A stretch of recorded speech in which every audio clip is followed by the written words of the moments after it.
Well, hello and good morning, dear class 10th.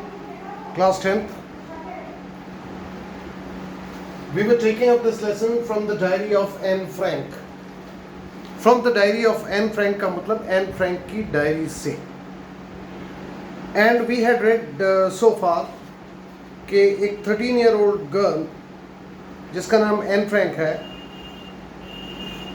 उसको किस तरह से नाजियों के जुल्म से बचने के लिए अपने पापा के ऑफिस में उसकी पूरी फैमिली रही और 4 फ्रेंड्स, इनके साथ वो बहुत छुप के रहे अपनी आइडेंटिटी छिपाने के लिए, अपनी पहचान छिपाने के लिए, क्योंकि वो लोग यहूदी थे और जर्मन्स उस समय पर इन यहूदियों पर बहुत अत्याचार कर रहे थे, उनका कत्ल भी कर रहे थे.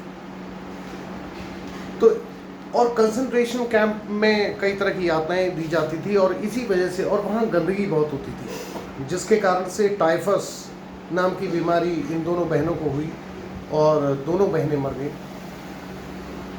उनके घर में से केवल उनके पापा जीवित रहे. तो ये सारी चीज़ें हम डिस्कस पहले कर चुके हैं और उसने ये भी बताया कि किस किस तरह से कब उसके फादर ने 36-year-old एज में शादी करी. उनकी मदर जो है वो 25-year-old थी. फिर उनकी बड़ी बहन का जन्म होता है, उनके 3 साल बाद उनका जन्म होता है और किस तरह से उनकी ग्रैंड मदर से वो अटैच थी और फिर उसके बाद ग्रैंड मदर की डेथ हो जाती है. उनका जन्मदिन उतने शान शौकत से नहीं मनाया जाता है और उसके बाद को जब ये अपनी बहन के पास चली जाती हैं तो उनकी बहन के बर्थडे का दिन होता है वो, और जब वो उन्हें ज्वाइन करती हैं तो उनके सामने उन्हें ऐसे रख दिया जाता है जैसे कोई बर्थडे गिफ्ट हो. और इसीलिए ये लास्ट लाइन थी कि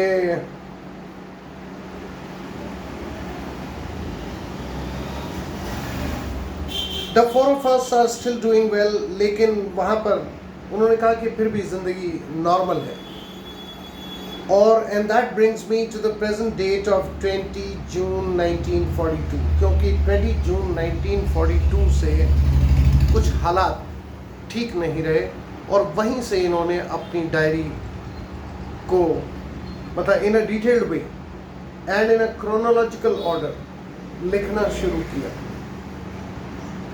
अब हम वहाँ से पढ़ेंगे. हमें ये भी पता है कि उन्होंने अपनी डायरी का नाम किटी रखा.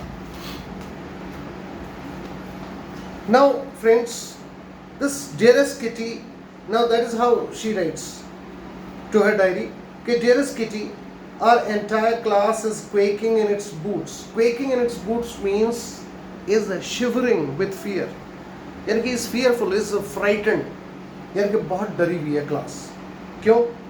The reason of course is the forthcoming meeting in which the teachers decide who will move up to the next form and who will be kept back.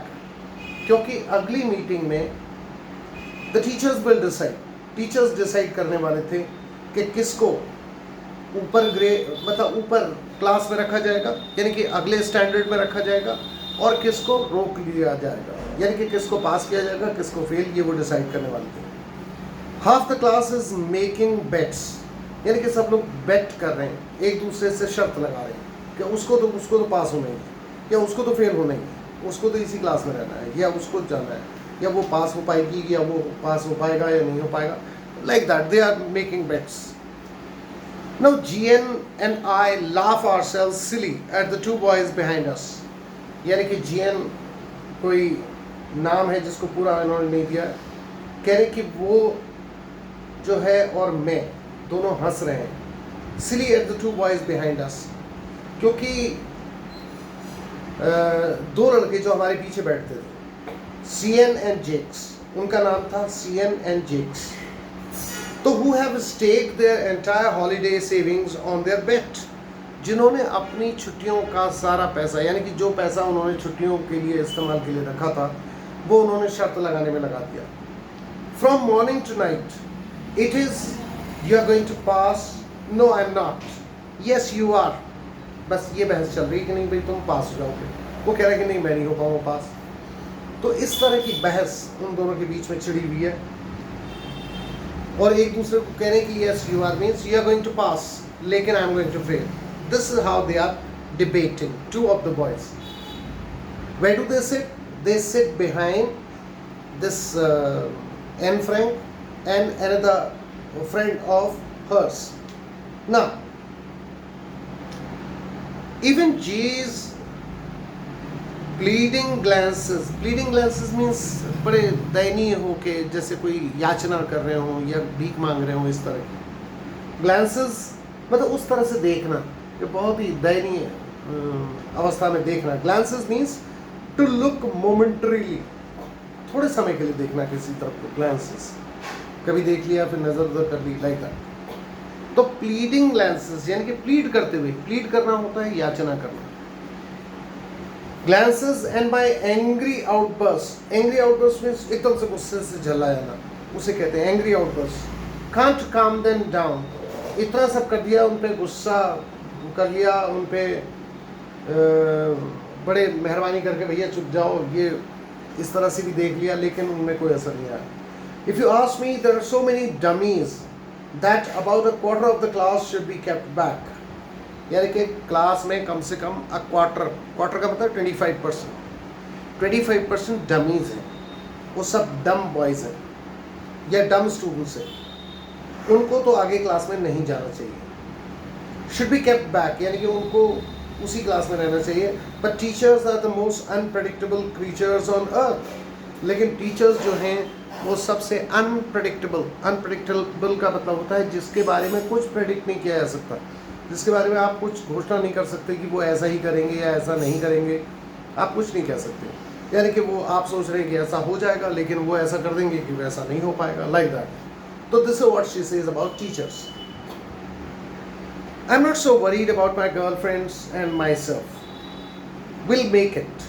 मैं अपने गर्लफ्रेंड्स और अपने बारे में इतना चिंतित नहीं हूँ. Will make it यानी कि हम तो ऐसा कर जाएंगे, यानी कि हम पास कर जाएंगे exam. The only subject I'm not sure about is maths. यानी कि एन फ्रैंक कह रही हैं कि केवल एक सब्जेक्ट है जिसमें मुझे भरोसा नहीं है और वो है maths. Anyway, all we can do is wait. अब और तो कुछ करा नहीं जा सकता, तो हम वेट कर सकते हैं, वेट ही करना पड़ेगा. Until then, और तब तक we keep telling each other not to lose heart. और हमारे पास कोई चारा नहीं है, एक दूसरे की हिम्मत बढ़ाते रहें कि भाई don't lose heart, nothing will happen, everything will be all right, like that. I get along pretty well with all my teachers. कह रही है कि मेरे सब टीचर्स से मेरी बनती है. There are 9 of them, यानी 9 टीचर्स हैं हमारे. 7 men and 2 women. उनमें से 7 men हैं और 2 women हैं. आप बच्चों आप चाहो तो एक तो ये वाला स्टेटमेंट आप अंडरलाइन कर सकते हैं कि teachers are the most unpredictable creatures. यानी कि टीचर्स जो हैं सबसे अनप्रेडिक्टेबल क्रीचर्स होते हैं ऑन द अर्थ, इस दुनिया में. और दूसरी बात ये है कि उनकी टीचर्स कितने आई गेट और उनकी सब टीचर्स से बनती है. I get along pretty well with all my teachers, यानी कि मेरी उनसे ठीक बनती है. देयर 9 ऑफ देम, 9 टीचर्स हैं, 7 मेन हैं और 2 विमेन हैं, उसमें 2 औरतें. मिस्टर कीसिंग, इनका कैरेक्टर ज़रा ध्यान रखिएगा. मिस्टर कीसिंग द ओल्ड फौजी means an old fashion man, a geek भी कहते हैं ऐसे लोगों को जो people with old fashioned clothes and old fashioned ideas. तो geek, he is a geek who teaches maths, यानी कि वो पढ़ाते हैं maths.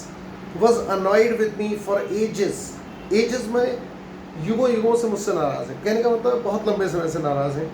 Because I talked so much, क्योंकि मैं बहुत ज़्यादा बात करती थी. इसको ध्यान रखिएगा, ये क्वेश्चन में भी पूछा जाएगा कि मिस्टर कीसिंग से इनकी क्यों नहीं बनती थी.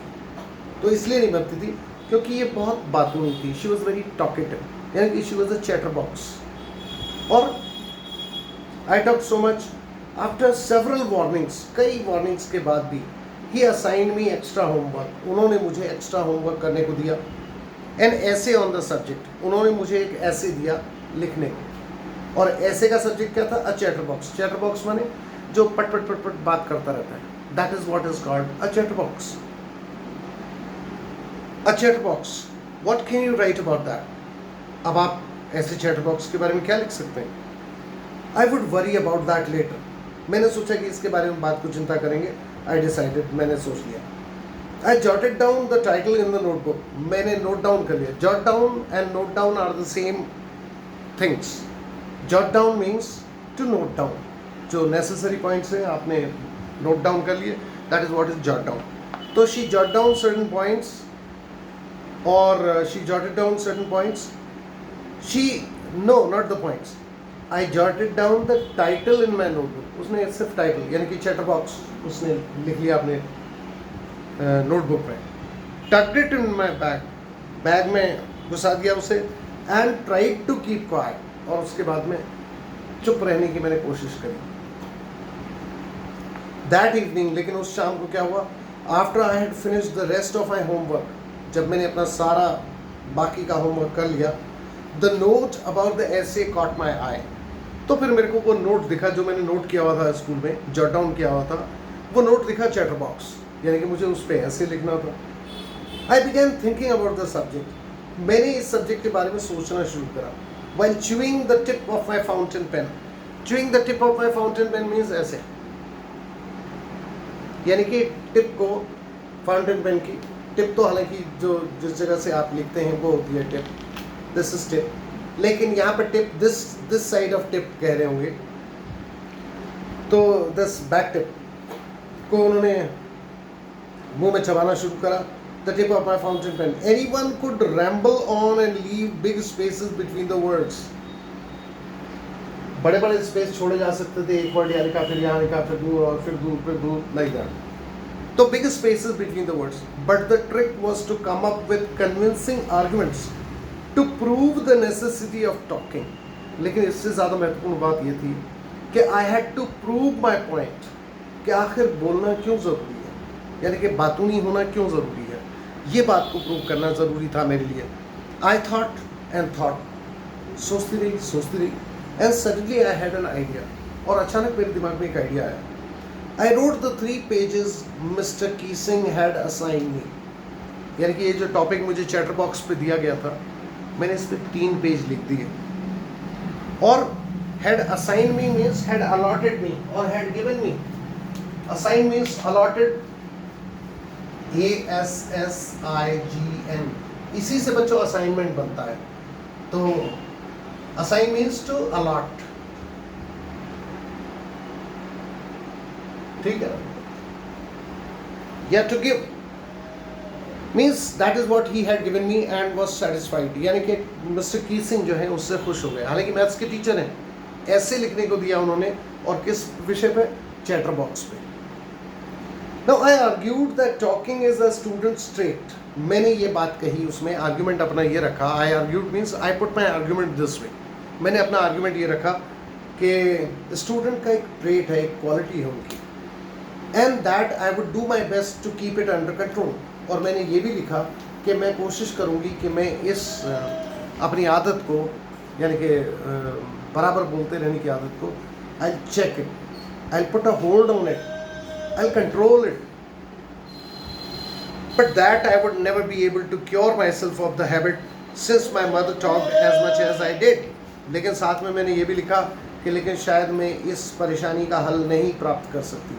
To cure myself, इसका उपचार नहीं हो सकता, इस बीमारी का उपचार नहीं है। Of the habit, यानी कि ये जो मेरे को हैबिट है बोलने की, since means यहाँ पर because है, because my mother talked as much as I did.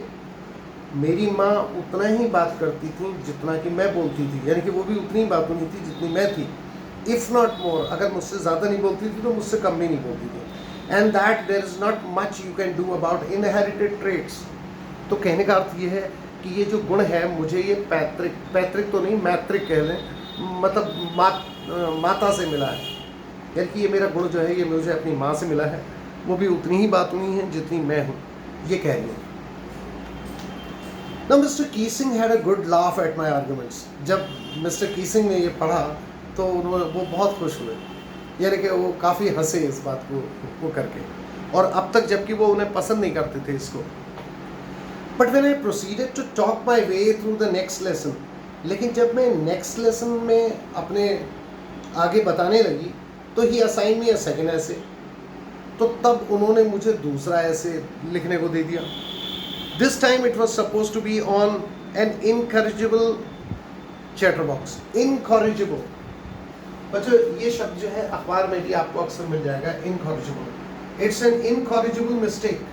Incorrigible का मतलब होता है जिसको आप करेक्ट नहीं कर सकते.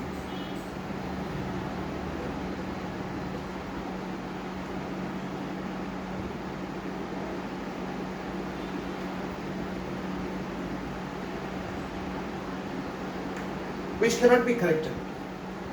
तो इनकॉरिजिबल चैटर बॉक्स का मतलब क्या हुआ? यानी कि ऐसा बातूनी जो अपनी आदत सुधार नहीं सकता. ये दूसरा उन्होंने उसको ऐसे दे दिया. तो an incorrigible chatterbox. I handed it in and mister Keesing had nothing to complain about for 2 whole lessons. और मैंने उनको ये हैंड ओवर किया और उसके बाद 2 लेसन्स तक तो उनकी कोई कंप्लेंट नहीं आई, यानी कि मेरे खिलाफ कुछ उन्होंने नहीं कहा. However, during the 3rd lesson, लेकिन जब 3rd lesson दिया गया, he had finally had enough. तो हद हो गई थी. Anne Frank as punishment for talking in class, write an essay entitled Quack Quack Quack.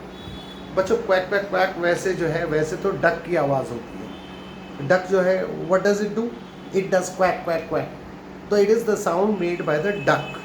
लेकिन कहने का अर्थ ये है कि chattering a lot, talking a lot, chatting a lot, उसके लिए उन्होंने कहा सेड मिस्टर्स चैटर बॉक्स. यानी कि अब जो था उसके लिए फिर वही, यानी कि घुमा फिरा के टॉपिक जो था वही था. क्या कि quack quack quack said mistress chatter box, यानी कि मैडम चैटर बॉक्स जो हैं वो क्वैक क्वैक क्वैक कर रही हैं. ये उन्होंने लेसन दिया. मेरे ख्याल से इतना आज के लिए काफ़ी है बच्चों. And make sure that you learn all the word meanings also. For example this incorrigible means which cannot be corrected. और बाकी जैसे हमने चीज़ें इसमें डिस्कस किया हैं, एक तो यह है कि but teachers are the most unpredictable creatures on earth. यानी कि टीचर्स जो हैं ऐसे प्राणी या ऐसे जीव होते हैं जो अनप्रडिक्टेबल होते हैं, उनका कोई पता नहीं क्या करें. और इसीलिए उसने ये भी बताया कि उनके जो टीचर्स थे वो 9 थे, जिनमें 7 पुरुष थे और 2 महिलाएं थी. और एक बात ये बताई कि मिस्टर कीसिंग जो हैं वो उनसे उनकी दुश्मनी एजेस से थी. यानी कि he had a dislike for this girl. वो इसको पसंद नहीं करते थे. और ख़ास इसका रीज़न ये था कि she was a talkative girl, she was a chatterbox. और इसीलिए उन्होंने उसको लेसन दिया, ऐसे लिखने को दिया, फिर दोबारा दिया, फिर तिबारा दिया, लाइक दैट. तो that is how you see the story goes. And we have already done it up to this point at page number 53. तो I hope that you must have understood the lesson, and if not you must read it again and try to understand this. I hope you will understand it yourself when you read it in silence. Thank you so much.